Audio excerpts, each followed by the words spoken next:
ako tatanggap ng rejection sa isang lalaking bayaran. Ididimanda ni Nancy yung kumpanya nang dahil sa nangyari kay Lati. Well, I'm sure Clarissa will do something about it. Magkano bang kailangan ni Nancy na kailangan paugutin niya sa korte? I don't think it's just about money. Gusto ko maging akin ka lang, buong buo. Walang ibang lalaki makakalapit sa'yo. Isa akong Gardamonte. Gardamonte sa papel. Rosales sa pangalan. Nick, you are too much! Darren! Baka nakakalimutan mo, ate, hindi lang mga Gardamonte ang kakalabanin mo. Pinili mo maging Gardamonte, di ba? Kaya talagang kalaban na rin kita.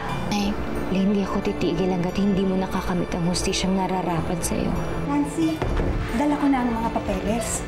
Kailangan lang pumirma ang nanay mo dito sa mga affidavit. Tama ho ang gagawin natin. Hayaan niyo na ho si Clarissa sa kanila. Ang importante, lumaban ho tayo. Ano ba? What's bothering you? Kanina ka patahimik ka. Kwento ako ng kwento, parang wala ka namang naririnig. Hindi kasi, inisip ko lang yung sitwasyon natin eh. Isip ko lang si Jerome, yung sa atin dalawa. You know, you should learn to forgive my son. Nag-usap na kami, and he understands. Paano ka naman nakasigurado? Ikaw talaga, you worry too much. Hindi ka na, kumain na lang tayo. I'm starving. So, attorney, what is our worst-case scenario? What are we looking at? Well, actually, civil case na naman ang pwede na i-file against us. We will have to pay for damages kapag natalo tayo. Your strongest worry is the timing. Maglo-launch tayo ng bagong produkto. And the publicity can be bad for it. Ito pa naman ang product na pinaghahanda mo may launch, Clarissa. Okay, alright. Okay, tell me, attorney. Sa tingin mo ba mahina ang laban natin sa kasong ito? It's a strong case against us. Dahil sa kumpanya na aksidente ang nanay. And upon investigation, hindi ka agad nadala sa ospital sa utos ni Nick. Clarissa, we'll have to do damage control. It seems palagi na lang ang cause ng mga problems dito is Nick. Kakausapin ko siya. Bumubuti na ho ba ang pakiramdam ninyo, Nay? Oo naman. Gusto ko na nga umuwi eh. Oh, bisita tayo. Mare! Oy! Kasing ka na! Naku, Nay Nelly. Dito na kami. Mabubanot ang ako sa Naku, tama-tama. May dala kayong pagkain. Ako, nagsasawa na ako dito sa pagkain sa ospital matabang. Nay, may bulaklak pa, oh. James, para ba sa nanay ko? Akin na. Nalagay ko muna sa tubig. Para hindi malanta. Hindi, Nancy, para sa'yo yung mga bulaklak na to.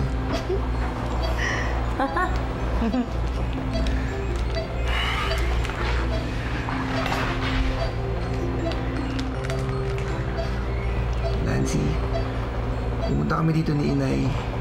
Hindi lang para bumisita kay Aling Nati. Kung hindi para mamanhigan. Nancy, papayag ka ba maging asawa ko? Papayag ka ba magpakasal sa akin? Nay, ako, sige na, pumayag ka na. Kailan ba yung plano mo pagpapakasal, ha? Eh, Aling Nati, sana huwag kayong magagalit, pero sana po pagkatapos yung lumabas dito, magpakasal na kami kaagad. Excited na ako maging misis sa anak ninyo eh. Naku. Sige, bibilisan ko yung paggaling ko. Paano ba yan, balae? Ay, balain na nga. Ay, naku.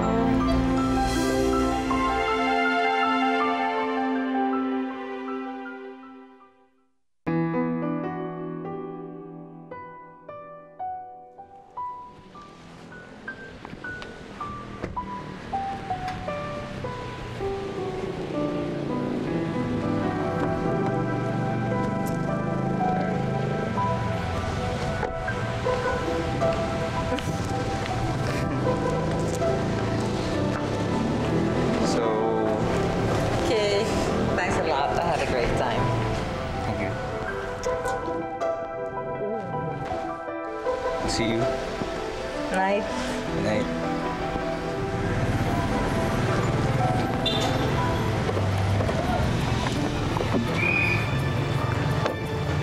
Jerome! Jerome! Jerome, no! Jerome!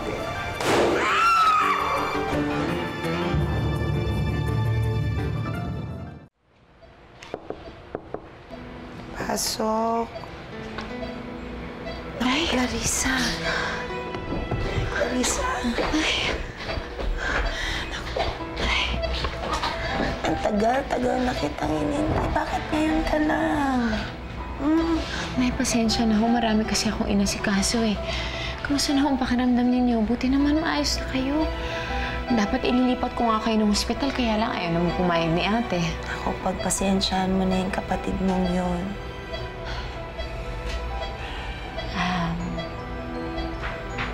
Nay, may gusto nga ho pala akong i-discuss with you. Nagpunta din kasi ako dito para tanungin sa inyo kung nag-usap na ba kayo ni ate tungkol dun sa demanda. Ako, ang kapatid mo nagdidesisyon tungkol sa mga bagay na yan. Nay, huwag na ho kayong pumayag. Huwag na kayong magdemanda, Nay. Alam naman nating dalawa na. Paraan lang ito ni ate para makaganti sa mga Gardamonte dahil bata pa lang siya. Galit na siya sa mga Gardamonte. Maklase ka rin, no? Ako pa talaga sinisiraan mo kay inay.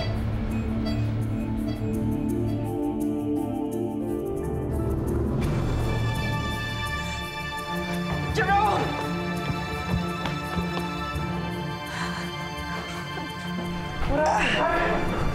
What happened? Daryl! Halika na! Daryl! Siya sa hospital! Nothing even happened! Tara na! Daryl! Tumawag ka na pala siya!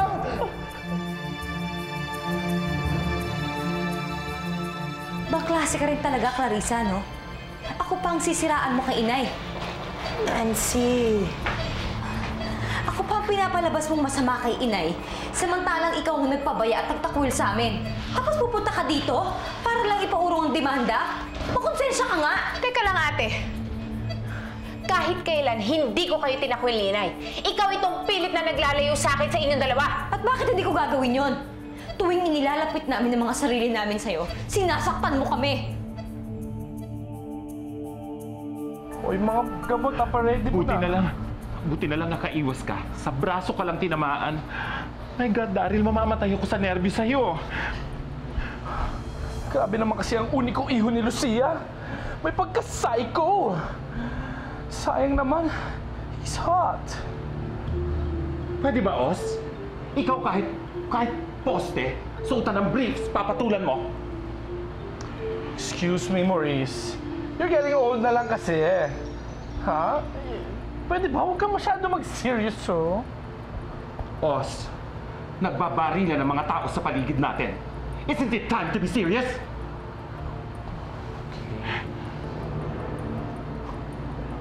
Daryl, where are you going? Daryl? Dahan lang, Daryl. Dahan. Hindi totoo yan, ate. Wala akong ginawa para masaktan kayo ni inay. Lahat ng ginawa ko para maiaahon kayo sa kahirapan. Hindi namin pinangarap ni inay ang buhay na gusto mo. Ang gusto namin, Clarissa, simpleng buhay lang na magkakasama tayo bilang pamilya. Pero sinira mo yun nung nagpaampon ka sa mga Gardamonte. Nay, hindi ko iuurong ang demanda. Ate. Nancy, tama na.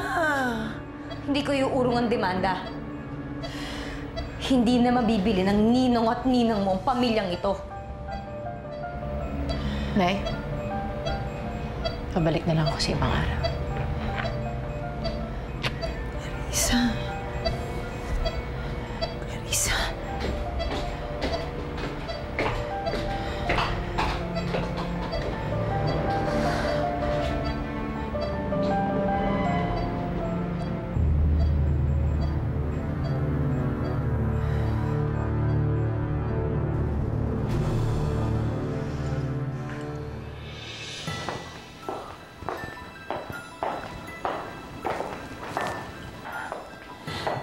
Hi, Mom.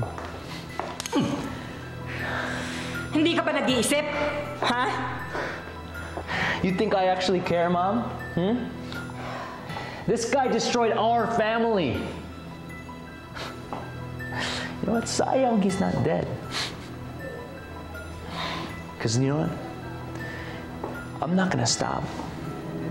Not until he is. Stop this nonsense, Jerome! Kung ayaw mo mabulok sa kulungan! So what? Snap out of it! Look! Oh, sige. Alam mo kung anong klaseng babae ako. But I am still your mother. At wag na wag mo akong susubukan.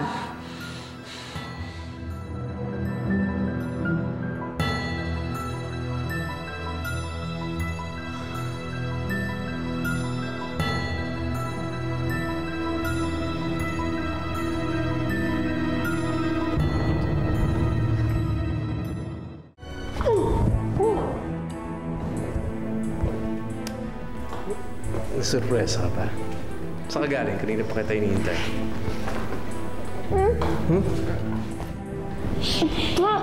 Kamay. Alam mo, na-realize ko, mas masarap yung ganito, no? Yung biglaan. Yung sasaktan ka. Ha? Huwag kami ingay. Baka may marinig sa atin. Paano ka mamamunan naman dito? Please.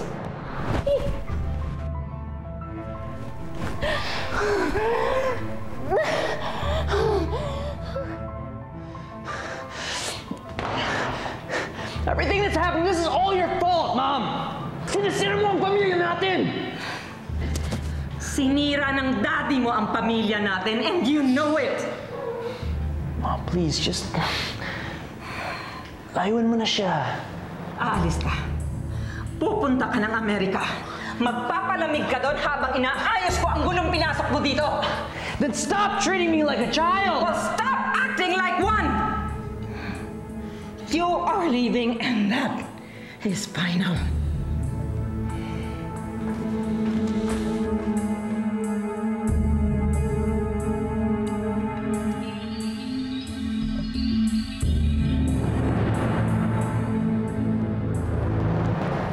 Dahan-dahan lang, Uncle. Hindi kasi ako marunong nito eh. I'm sorry. Okay na yan, okay na yan. Thank you. Daryl? I just want to apologize. Hindi man lang kita napagtanggol from the vultures of this society. Una, si Oz. Tapos si Lucia. Ngayon, si Jerome. Wala yun, Uncle. Ano ka ba? Ako nga nagpapasalamat sa'yo eh. Dahil, alam mo na, wala naman na ako kamag-anak halos, pero ikaw nandiyan ka para sa akin. Kaya huwag mo sinisisi yung sarili mo. Tsaka, totoo lang, Uncle.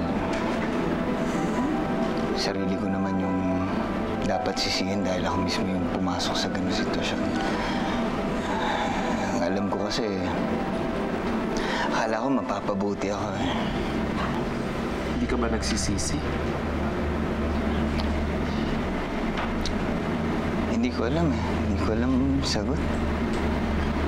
Kasi, minsan na hindi ko nakuha.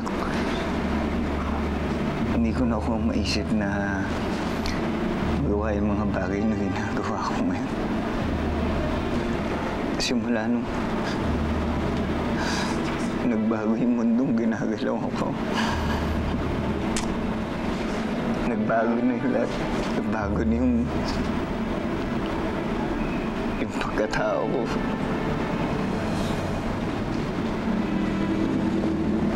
Ang nahihirapan ako. Hindi ko alam kung paano ako makakalabas na dito ulit. All you need is someone to take you out of this mess. At sigurado ako na hindi ang desperadang si Lucia Recto yun.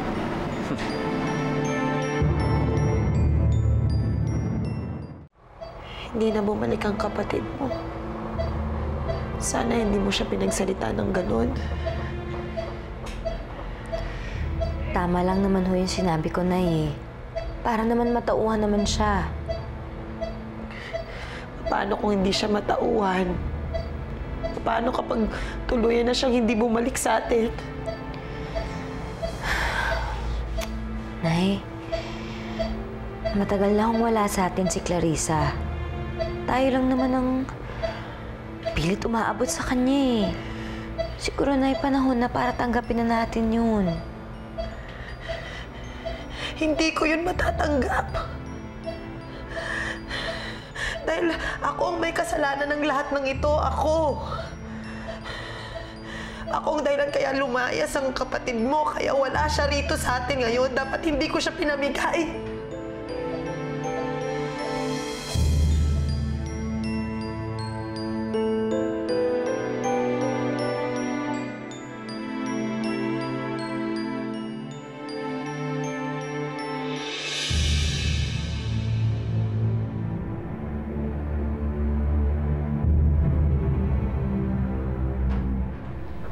Clarissa, anak, what do you want for...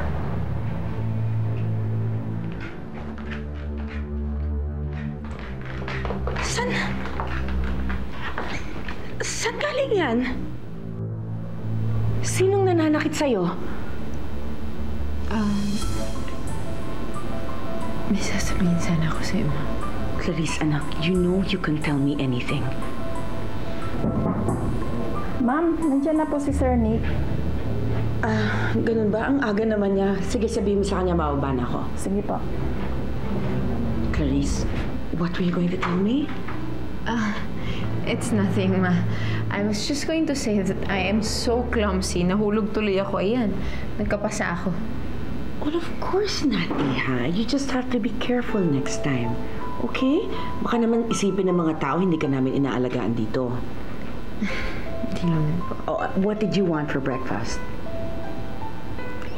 Kayo na pong bahala. Okay, sige. I'll see you downstairs, okay?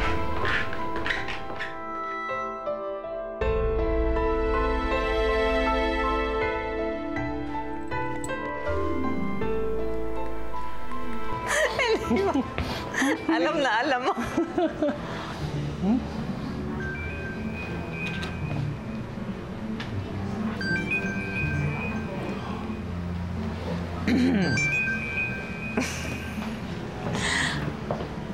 Hello? Hello, Daryl? Si Daryl? Oh, I'm sorry. Still in the shower. Do you have a message? I-relay ko na lang sa kanya inside the shower. I mean, pagkatapos niya mag-shower. Sino ba to? Si Clarissa, a.k.a. Clarice Gardamonte.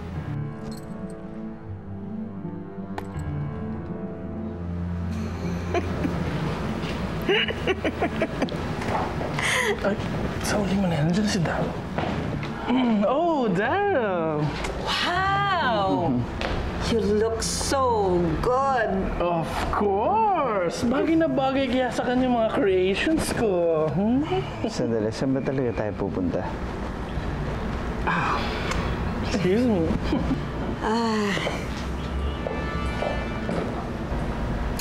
Magsa-celebrate tayo.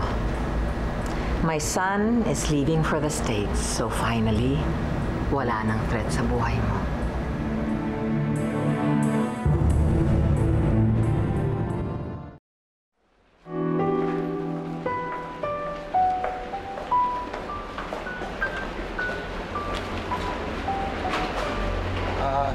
Nancy, tawag na ako ng taxi. Hintayin na muna kayo dito. Sige. Hindi mo sinabi kay Clarissa. Nay, pasensya na ho kayo. Ayoko na naman ho kasi mag-away kami. Nakakapagod na rin ho kasi. Nay, hindi ko pa ho kasi siya kayang patawarin sa ginawa niya sa atin eh. Pero wag mo kayo malungkot. Sigurado naman hong dadalaw yun sa bahay. Nancy, kapag namatay ako, may chance pa kayo magkasundo kayo magkapatid.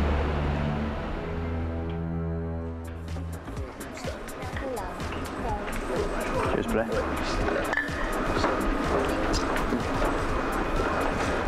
Hi. How are you? Thank you so much for coming. You look good.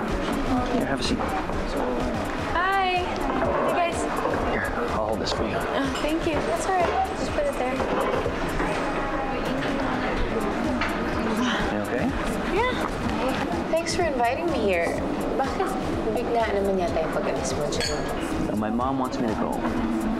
Pero para sa akin ngayon, I've decided to stay. You looking for somebody? Kasi if you're trying to find Daryl, wala siya dito. May pressure niya. Ano yung mo sabihin? Lahat ng ginagawa niya ngayon, binabayaran. That is his job now. Ano? He's an escort boy.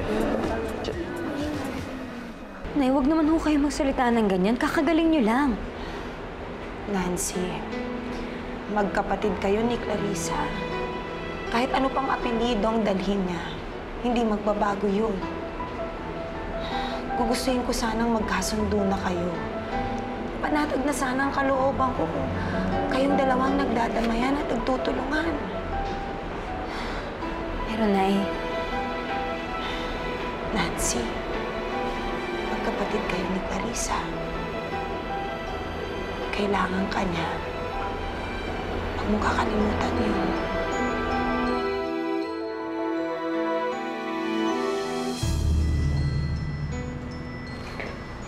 Hi, dear. Hi, Oz. Kailangan ko makausap si Darren.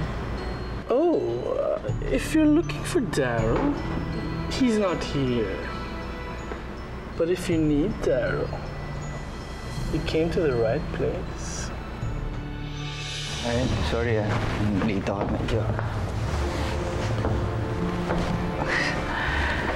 Sorry, nag-busy lang ako eh. Anyway, let's go. Apparently, hindi tayo magkasama ngayong gabi. Oh, don't be such a bad sport, Lucia. Dahil, may iba kang kliyente tonight. Boss! May usapan tayo. It's supposed to be mine exclusively. Sorry, Lucia. Alam mo naman in this business, wala exclusive. It's for the right price. Tsaka kaya mo na, one night lang naman to. So, merong nagbayad ng mas mahal para sa isang gabi. Sino? Oo, tsaka wala sa usapan natin yung ganito, di ba? Honey. There she is. Hello, Daryl.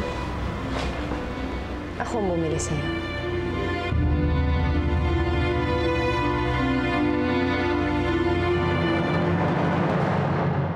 Clarissa Gardamonte, the most successful social climber.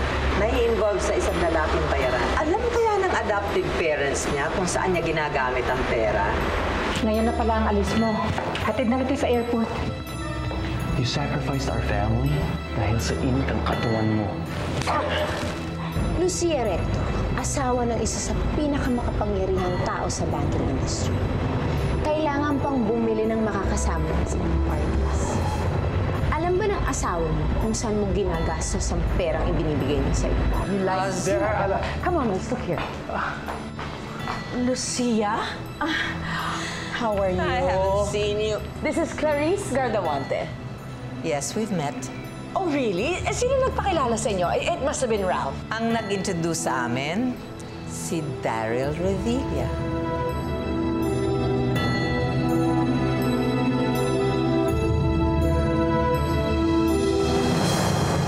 Kaya kong abutin ang langit, gagawin ko ang lahat hanggang sa makamit ang pag-ibig mong pinakamimithi. Huwag mo lang iwan ang puso kong sawi. Kaya kong abutin ang